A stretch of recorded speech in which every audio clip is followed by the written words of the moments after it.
Islom Karimov bu hokimiyatga kelmadi. Uni o'zi yaratdi. Boy oiladan chiqmadi, tayyor yo'l qidirmadi. O'z yo'lini o'zi ochdi. Yoshlik oddiy, orzular katta. Orzulari esa millatning orzulariga aylandi. Imperiya qulardi, tizim parchalanardi. U esa millatni ko'tardi. Mustaqillik bu uning uchun shior emas edi. Bu zarurat edi. U hokim emas, muhandis edi. Davlatni xaritada emas, ongda chizdi. Poydevorni beton bilan emas, iroda bilan quydi. U so'z bilan emas, qaror bilan gapirdi. Qo'rquv ustidan kuch qurdi, vaqt ustidan tizim qurdi.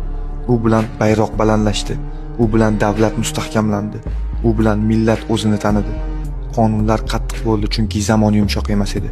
Har bir qaror sharoitga javob edi. 25 yil vaqt emas, bu avlodlarning ongiga yozilgan kod edi. U kodni u yozdi. Qon bilan, vaqt bilan, iroda bilan. U ketdi, lekin u yozgan kod ishlashda davom etmoqda. Maydonlar, bayroqlar, qonunlar ular gapirmaydi, lekin seziladi.